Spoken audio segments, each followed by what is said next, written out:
Hello everyone, आज हम एक ऐसे डेटा स्ट्रक्चर की बात करेंगे जिसमें हम बैकवर्ड डायरेक्शन और फॉरवर्ड डायरेक्शन दोनों ही में इजीली मूव कर सकते हैं। और इस डेटा स्ट्रक्चर का नाम है डब्ली लिंक लिस्ट। अब डब्ली लिंक लिस्ट भी लिंक लिस्ट की एक टाइप है जिसके अंदर हम इजीली डाटा को बैकवर्ड डायरेक्शन और फॉरवर्ड डायरेक्शन दोनों ही में एक्सेस कर सकते हैं। लिंक लिस्ट की 3 डिफरेंट टाइप्स थी, जिसमें singly link list, doubly link list और सर्कुलर लिंक लिस्ट। अब सिंगली लिंक लिस्ट में एक्चुअली हमारे पास एक नोड होती है और उसके 2 डिफरेंट पार्ट्स होते हैं कि एक डाटा और एक डाटा पार्ट और एक नेक्स्ट। अब डाटा पार्ट में हम कुछ भी डाटा लिख सकते हैं और नेक्स्ट में अगली नोड का एड्रेस। अब सिंगली लिंक लिस्ट के अंदर हम सिर्फ फॉरवर्ड डायरेक्शन में ही मूव कर सकते थे और डाटा को एक्सेस कर सकते थे। लेकिन जो डबली लिंक लिस्ट है ये एक्चुअली 3 डिफरेंट पार्ट्स में डिवाइड होती है। जैसे कि ये हमारे पास डबली लिंक लिस्ट का स्ट्रक्चर है।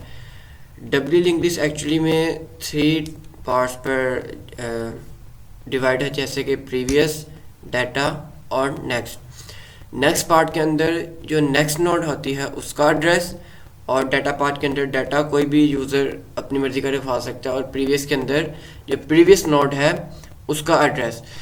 जो डबली लिंक लिस्ट का यही फ़ायदा है कि easily both of the direction में ट्रेवर्स कर सकते हैं। अगर हम हेड से लास्ट नोड की तरफ अगर मूव करना चाहें तो नेक्स्ट के ज़रिए से इजीली हम ट्रेवर्स कर सकते हैं, और अगर हमें लास्ट नोड से फर्स्ट नोड की तरफ जाना है तो प्रीवियस का यूज़ करते हुए हम इजीली बैकवर्ड डायरेक्शन में मूव कर सकते हैं और डाटा को एक्सेस कर सकते हैं।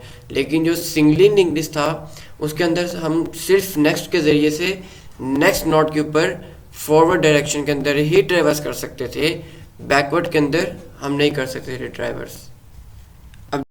जैसे कि ये मेरे पास 3 डिफरेंट नोड्स इधर अवेलेबल हैं, जैसे कि इस नोड का एड्रेस 102, इस नोड का एड्रेस 103 और इस नोड का एड्रेस 104। अगर नेक्स्ट के अंदर हम नेक्स्ट नोड का एड्रेस जो कि 103 है उसको रखेंगे, सेकंड नोड के नेक्स्ट के अंदर जो नेक्स्ट नोड है उसका एड्रेस रखेंगे, और जो लास्ट नोड है उसके आगे कोई नोड ही नहीं तो उसके अंदर हम नल रखेंगे कि हमारे पास आगे कोई भी नोड नहीं। इसी तरह फर्स्ट नोड के प्रीवियस के अंदर हम नल लिखेंगे क्योंकि प्रीवियस नोड उसके पीछे कोई है ही नहीं क्योंकि वो फर्स्ट नोड है। इसी तरह सेकंड नोड के प्रीवियस में फर्स्ट नोड का एड्रेस जो कि 102 एंड थर्ड नोड के प्रीवियस में सेकंड नोड का एड्रेस जो कि है 103, और डाटा के अंदर हम रैंडमली कोई भी डाटा एंटर कर सकते हैं। इस तरह नेक्स्ट की वजह से जब नेक्स्ट को फर्स्ट नोड को सेकंड नोड का एड्रेस मिला तो वो आपस में कनेक्ट हो गए, और जब सेकंड नोड को थर्ड नोड का एड्रेस मिला तो वो आपस में लिंक होगी। अब इस तरह हम फॉरवर्ड डायरेक्शन में इजीली डाटा को एक्सेस कर सकते हैं।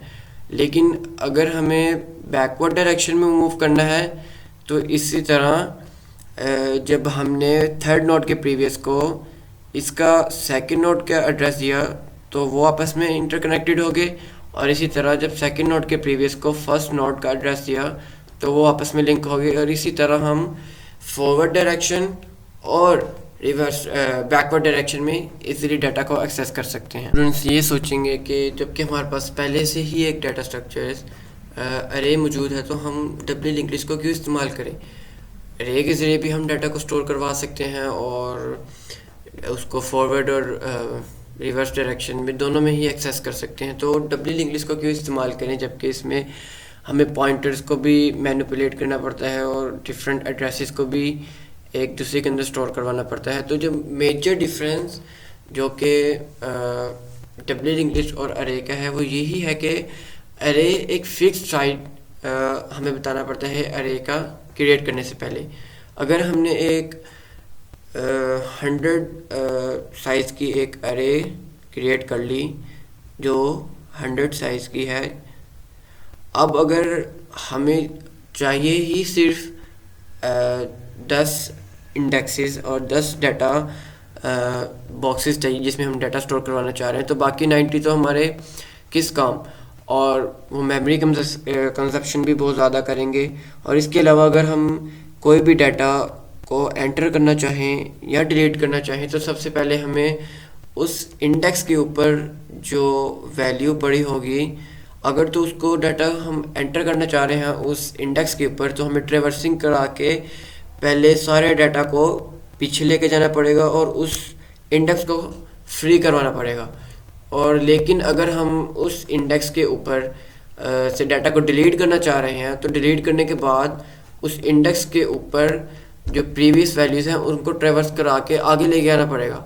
इस तरह डाटा का इस तरह रैम भी बहुत लंबा लिखना पड़ेगा और इसके अलावा मेमोरी के ऊपर भी बहुत लोड पड़ेगा। इस तरह से हम डब्ल्यू इंग्लिश इस्तेमाल करते हैं। इसके अंदर हम एट कंपाइल टाइम एक नई नोट क्रिएट करके उसको कहीं भी जहाँ भी एंटर करना चाहें, at the beginning, at the last और एट द मिडल, कहीं भी एंटर करना चाहें इजीली एंटर कर सकते हैं।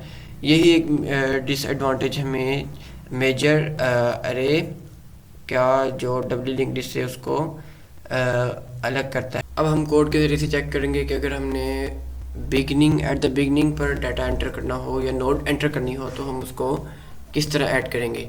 सो फर्स्ट ऑफ ऑल हम एक नोट क्रिएट करेंगे user defined data type note, जिसके अंदर हम 3 डिफरेंट सेक्शंस रखेंगे, एक डाटा, एक नेक्स्ट पॉइंटर जो नेक्स्ट नोट को रिप्रेजेंट करेगा और एक प्रीवियस जो प्रीवियस नोट को। अब इसका डाटा टाइप जो हमने रखी है वो नोट इसलिए रखी है क्योंकि ये पॉइंटर्स जिस नोड को जिस एड्रेस को पॉइंट करेंगे वो प्रॉपर एक पूरी नोड है, तो इस वजह से हमने इसके डाटा टाइप को नोड रखा। अब एक हम पॉइंटर हेड पॉइंटर क्रिएट करेंगे जो कि इनिशियली नल है और ये हेड करेगा पहली नोड को, और टेल ये भी नल है जो लास्ट नोड को पॉइंट करेगा, और एक पीटीआर जो कि जो न्यू नोड क्रिएट करेंगे उसके एड्रेस को स्टोर करेगा, और एक टेम्प जो टेम्परेरी हमें इस्तेमाल करेंगे एज ए ट्रेवर्सिंग के लिए। अब सबसे पहले हमने फंक्शन कॉल किया इंसर्टेड फ्रंट और इसमें हमने पैरामीटर पास किए डी जो कि हमें यूज़र एक डाटा भेजेगा। अब पॉइंटर हमने पीटीआर को एक न्यू नोड क्रिएट की और उसका एड्रेस दे दिया। अब एक न्यू नोड क्रिएट की और उसका एड्रेस अगर था लेट्स सपोज 101, अब 101 जो एड्रेस है वो पीटीआर को मिल जाएगा 101। अब ये पीटीआर इस नोड को पॉइंट करना शुरू कर देगा।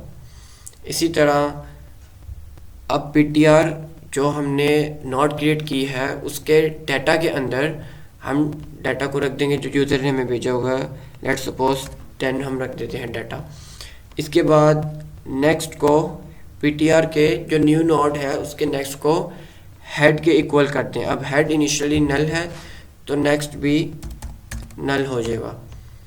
और अब चेक करेंगे कि अगर हमारा हेड नल है तो इसका मतलब कि पहले कोई भी नोड एग्जिस्ट नहीं करती और जो हम एंटर कर रहे हैं वो फर्स्ट नोड है।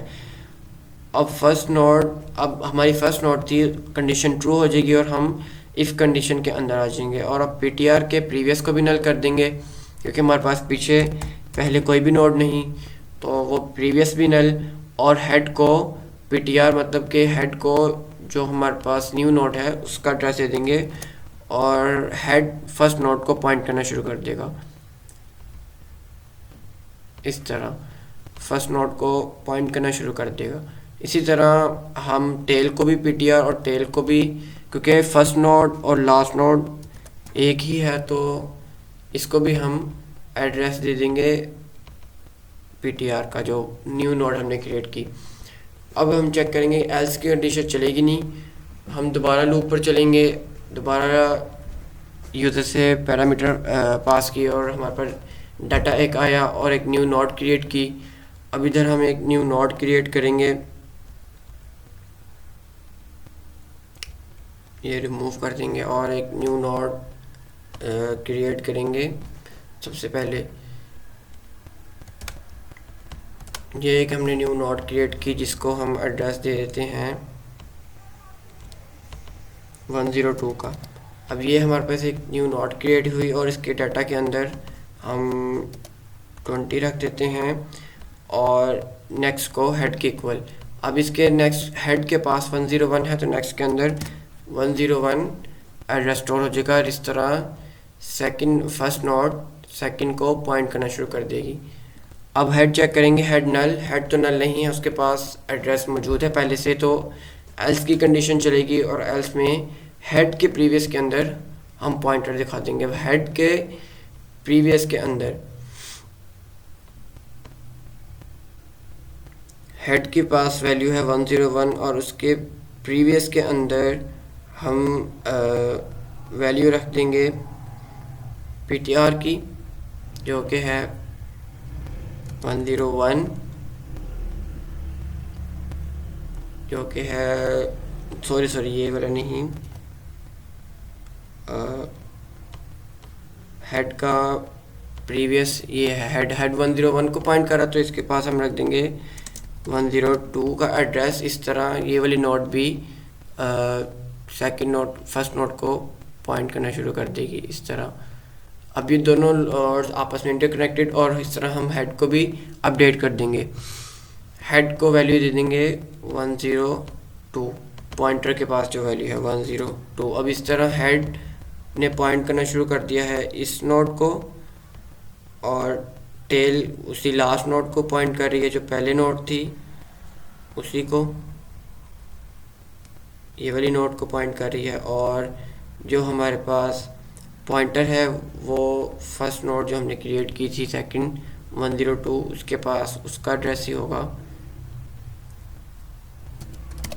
एंड टेम्परेरी और टेम्प जो है ये नल ही रहेगा क्योंकि हमने इसको इस्तेमाल ही नहीं किया। इसी तरह बार बार फंक्शन कॉल होगा और न्यू नोड क्रिएट होती जाएंगी और आपस में इंटरकनेक्ट होती जाएंगी। क्योंकि अगर हमने किसी नोड को बिगिनिंग से डिलीट करना हो तो किस तरह डिलीट करेंगे उसका फंक्शन, सबसे पहले फंक्शन एक क्रिएट करेंगे वाइड डिलीट एट फ्रंट का, जिसमें टेम्प को हेड के इक्वल कर देंगे। अब टेम्प हेड के इक्वल 102, टेम्प भी इस पहली नोड को पॉइंट करना शुरू कर देगा। अब if head equal to null, इसका मतलब ये है कि हमारे पास कोई नोड एग्जिस्ट ही नहीं करती।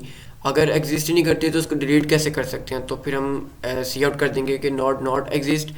और एल्स इफ कंडीशन चलेगी कि हेड का नेक्स्ट अगर नल है, हेड का नेक्स्ट नल का से मतलब कि हमारे पास सिर्फ एक नोड ही एग्जिस्ट करती है। और अब ये हमारे पास इधर एक नोड ही एग्जिस्ट करती है, तो एल्स इफ कंडीशन चलेगी, हेड हमारा नल हो जाएगा और टेल को भी नल कर देगा और टेम्प को डिलीट कर देगा। और ये टेम्प का डिलीट करने का मतलब कि जो टेम्प के पास एड्रेस था इस नोड का है, टेम्प इस नोड को पॉइंट कर रहा था इस वाली नोड को। अब जब हमने हेड को भी नल कर दिया, टेल को भी नल कर दिया, अब डिलीट टेम्प का मतलब कि वो इस टेम्प के पास जिस नोड का एड्रेस है उस पूरी को ही डिलीट कर दे। अब ये नोड पूरी डिलीट हो जाएगी और ये हमारे पास नल, अब हमारे पास पीछे कुछ भी नहीं बाकी रह गया। अब अगर हमने दोबारा फंक्शन कॉल किया, अब हमारे पास दो नोड पड़ी हुई थी अब पहले से, हमारे पास पहले से ही दो नोड्स पड़ी हों तो उसको किस तरह डिलीट करेंगे वो हम इधर से चेक करते हैं।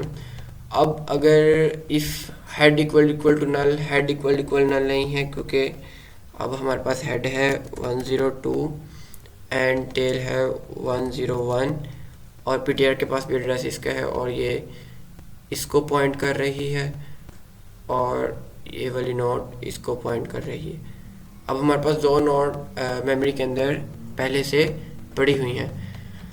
अब हमारे पास इफ़ नहीं चलेगा क्योंकि हेड के पास एड्रेस है, तो ये कंडीशन फॉल्स। एल्स इफ अब नेक्स्ट हेड के पास जो नेक्स्ट है, हेड ये फर्स्ट को नोड को पॉइंट कर रहा है तो इसका भी नेक्स्ट नल नहीं है, तो ये भी कंडीशन फॉल्स हो जाएगी और एल्स वाली कंडीशन चलेगी। इसके अंदर हम अगर पहली वाली नोड को डिलीट करना है तो हेड के नेक्स्ट, अब हेड फर्स्ट नोड को पॉइंट कर रहा है, ये वाली नोड हेड इस वाली फर्स्ट नोड को पॉइंट कर रहा है, इसका नेक्स्ट और उसके प्रीवियस को नल कर दे, यानी कि सेकंड नोड को नल कर दे।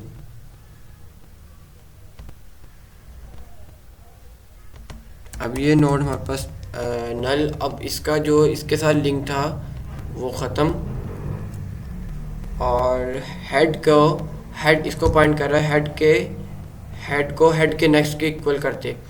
अब जो हेड है उसके पास नेक्स्ट है 101।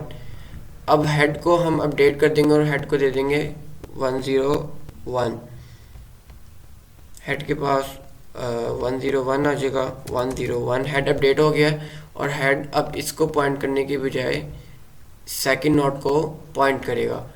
और डिलीट टेम्प को हमने 102 वाली इस वाली नोड का एड्रेस था टेम्प के पास, टेम्प को जब हम डिलीट करेंगे तो वो इस पूरी नोड को डिलीट कर देगा और ये पूरी नोड इधर से डिलीट। तो हमारे पास एक ही नोड पीछे रह जाएगी जो कि है सेकंड वाली नोड, और अब यही फर्स्ट नोड है और टेल भी इसी को पॉइंट कर रहे हैं, टेल भी यही और हेड भी यही, और PTR वो ख़त्म होगी नोड, तो ख़त्म। में हम चेक करेंगे कि अगर हमने एक नोड को लास्ट पर ऐड करवाना हो तो वो किस तरह करते हैं। सबसे पहले हम एक फंक्शन क्रिएट करेंगे इंसर्ट एट टेल का, जिसमें हम डाटा यूज़र से लेंगे। अब एक नोड क्रिएट करेंगे, PTR को उसका एड्रेस दे देंगे। अब एक नोड क्रिएट किया और PTR को उसका एड्रेस दे दिया, और PTR के डेटा के अंदर, यानी कि जिस नोड का एड्रेस PTR के पास है उसके डाटा के अंदर हम डाटा को लिखेंगे, यानी कि 10 हम लेट्स सपोज दे देते हैं डाटा। और हेड को और PTR के प्रीवियस को टेल के इक्वल, टेल चूँकि नल है तो प्रीवियस भी अभी नल ही होगा। अब कंडीशन चेक करेंगे कि हेड इक्वल टू नल। अभी इसलिए चेक करेंगे कि अगर हेड नल होगा तो यानी कोई भी नोड पहले से एग्जिस्ट ही नहीं करती और ऐड होने वाली नोड पहली ही है। अब यहाँ हमारी नोड पहली है ऐड होने वाली, तो ये कंडीशन ट्रू हो जाएगी और PTR के नेक्स्ट को नल कर देगा। और जैसे कि PTR के पास 101 है और 101 के नेक्स्ट को उसने नल कर दिया। अब PTR हेड को अपडेट कर देगा और पॉइंटर के पास जो एड्रेस है 101 वह हेड को भी दे देगा और टेल को भी दे देगा। इसी तरह एल्स की कंडीशन तो चलेगी नहीं। अब दोबारा फंक्शन कॉल किया और हमारे पास एक और नोड क्रिएट हुई जो कि ये है, और उसके डाटा के अंदर हमने 20 रख दिया और प्रीवियस को टेल के इक्वल कर दिया। टेल था 101। अब ये 101 और ये आपस में कनेक्टेड हो जाएंगे, ये आपस में ऐसे, ये इसको पॉइंट करना शुरू कर देगी नोड प्रीवियस के पास 101 का एड्रेस, तो ये इस तरह इसको पॉइंट करना शुरू कर देगी। अब इफ़ कंडीशन फॉल्स हो जाएगी क्योंकि हमारे पास पहली नोड तो नहीं है, हेड के पास पहले से एड्रेस मौजूद है पहली नोड का। तो अब एल्स की कंडीशन चलेगी और एल्स के अंदर टेल का जो नेक्स्ट है, टेल के पास 101 और उसके नेक्स्ट के अंदर हम PTR 102 का एड्रेस स्टोर करवा देंगे और इधर आएगा 102। इस तरह इसका भी लिंक क्रिएट हो जाएगा सेकंड वाली नोड के साथ, और टेल को अपडेट कर देंगे 102 और टेल अब पहली नोड की बजाय लास्ट वाली नोड को पॉइंट करना शुरू कर देगा इस तरह। अब टेल ने लास्ट वाली नोड को पॉइंट करना शुरू कर दिया है और हेड ने पहली नोड को। इस तरह हम लास्ट पर भी नोड हमने एंटर कर दी। इसी तरह दोबारा फंक्शन चलेगा और लास्ट पर एक नोड क्रिएट होगी और आपस में इनका लिंक क्रिएट हो जाएगा। एट दी एंड से कोई नोड डिलीट करनी है तो उसके लिए हम डिलीट एट एंड का फंक्शन क्रिएट करेंगे, जिसमें हम टेम्प को टेल के इक्वल कर देंगे। टेम्प को टेल के इक्वल 103 और टेम्प भी इस वाली नोड को पॉइंट करना शुरू कर देगा। अब इफ़ चलेगा कि अगर if head equal to null, यानी कि हमारे पास कोई भी नोड एग्जिस्ट नहीं करती, तो हम सी आउट करवा देंगे कि नॉट एग्जिस्ट। एल्स इफ की कंडीशन चलेगी कि टेल का प्रीवियस अगर नल है तो ये वाली कंडीशन चले, तो इस केस में हमारे पास प्रीवियस नल है, यानी कि पहली नोड ही हमारे पास इधर मेमोरी के अंदर मौजूद है, तो हेड को नल कर देंगे और टेल को भी नल, और डिलीट टेम्प यानी कि टेम्परेरी जो पॉइंटर था उसके पास जिस नोड का भी एड्रेस है उसको डिलीट कर दे। इस तरह ये वाली नोड डिलीट और टेम्प भी ख़त्म, और एल्स की कंडीशन चलेगी ही नहीं। अब दोबारा हम फंक्शन कॉल करेंगे और टेम्प को टेल के इक्वल कर देंगे, टेम्प को 104 के इक्वल कर देंगे और टेम्प इस वाली नोड को पॉइंट करना शुरू कर देगा। अब हमारे पास हेड इक्वल टू नल नहीं है तो ये कंडीशन फॉल्स। एल्स इफ की कंडीशन में देखेंगे टेल 104, ये वाला टेल इसके प्रीवियस के अंदर नल नहीं है तो ये वाली कंडीशन भी फॉल्स हो जाएगी और एल्स की कंडीशन चलेगी जिसमें हम टेल के प्रीवियस यानी ये सेकंड नोड लास्ट वाली नोड के प्रीवियस के पास जो एड्रेस है 103 का उसके नेक्स्ट को नल कर देंगे, यानी इस नोड को प्रीवियस को नल कर देंगे और इनका आपस में कनेक्शन लिंक ख़त्म हो जाएगा। और इसी तरह टेल के पास जो एड्रेस है टेल को अपडेट कर देंगे, टेल को टेल के प्रीवियस यानी टेल के प्रीवियस के पास 103 तो टेल 103 टेल भी अपडेट हो जाएगा। अब डिलीट टेम्प यानी कि टेम्प के पास टेम्परेरी पॉइंटर के पास जिस नोड का एड्रेस था उसको डिलीट कर दो और ये नोड डिलीट हो जाएगी हमारे पास, और हमारे पास एक नोड बाकी रहेगी वो है फर्स्ट वाली। हमने जो नोड्स क्रिएट की थी अगर उसको डिस्प्ले करवाना हो तो उसके लिए जो फंक्शन हम क्रिएट करेंगे वो डिस्प्ले का फंक्शन होगा और वो किस तरह वर्क करेगा ये हम देखते हैं। अब सबसे पहले हम एक डिस्प्ले का फंक्शन क्रिएट करेंगे जिसमें टेम्प को हेड के इक्वल कर देंगे। अब टेम्प के अंदर भी 103 टेम्प हेड फर्स्ट नोड को पॉइंट करना शुरू कर देगा। इसके बाद वाइल एक लूप चलाएंगे जिसमें टेम्प नल नहीं हो सकता, यानी कि अगर टेम्प नल हो गया तो वो लास्ट नोड समझा जाएगा और हमारा जो लूप है वो रुक जाएगा और जो तमाम डाटा होगा तमाम नोड्स का वो डिस्प्ले कर देगा। अब सबसे पहले तो हमारे पास टेम्प नल नहीं है तो टेम्प को डाटा जो फर्स्ट नोड का डाटा है उसको प्रिंट करवा देगा जो कि 20, और temp is equal to temp का नेक्स्ट, टेम्प को अपडेट कर देंगे और टेम्प को 104 नेक्स्ट नोड का एड्रेस दे देंगे। इस तरह नेक्स्ट नोड का एड्रेस जब टेम्प के पास आएगा तो वो टेम्परेरी जो 104 वाला नोड है उसका एड्रेस स्टोर करेगा। अब दोबारा लूप चलेगा और टेम्प अभी भी नल नहीं हुआ, अब वो सेकेंड वाली नोड का डाटा 30 उसको प्रिंट करेगा। उसके बाद फिर अपडेट हो जाएगा और टेम्प के पास 105 का एड्रेस आ जाएगा थर्ड नोड का। अब थर्ड नोड के बाद जब दोबारा लूप चला अब भी टेम्प नल नहीं है तो इस वक्त भी टेम्प के पास जो डाटा है 40 वो उसको प्रिंट कर देगा और टेम्प अपडेट हो जाएगा टेम्प के नेक्स्ट, यानी कि 105 के पास जो नेक्स्ट है उसके पास नल है। अब टेम्प इक्वल टू नल, अब लूप जब चलेगा तो टेम्प इक्वल टू नल हो जाएगा और लूप टर्मिनेट कर जाएगा और हमारा तमाम नोड्स का डाटा प्रिंट हो जाएगा। इसी तरह अगर हमने रिवर्स में टेल से हेड की तरफ अगर डाटा प्रिंट करवाना हो तो वो किस तरह करेंगे कि हम टेम्प को टेल यानी लास्ट नोड का एड्रेस दे देंगे जो कि है 105। इस तरह टेल लास्ट नोड को पॉइंट करना शुरू कर देगा और लूप चलेगा और लूप के अंदर टेम्प नल नहीं है तो 105 का एड्रेस टेम्प के पास रखाएंगे और टेम्प का 105 के बाद डाटा 40 तो 40 प्रिंट हो जाएगा पहली बार और टेम्प को टेम्प के प्रीवियस यानी 104 का एड्रेस दे देंगे। अब जब दोबारा लूप चलेगा टेम्प अभी भी नल नहीं हुआ तो 104 यानी सेकंड नोड का एड्रेस अब उसके पास जो डाटा है वो प्रिंट करेगा और उसका प्रीवियस 103 अब टेम्प को हम अपडेट कर देंगे और टेम्प के पास 103 का यानी फर्स्ट नोड का एड्रेस आ जाएगा।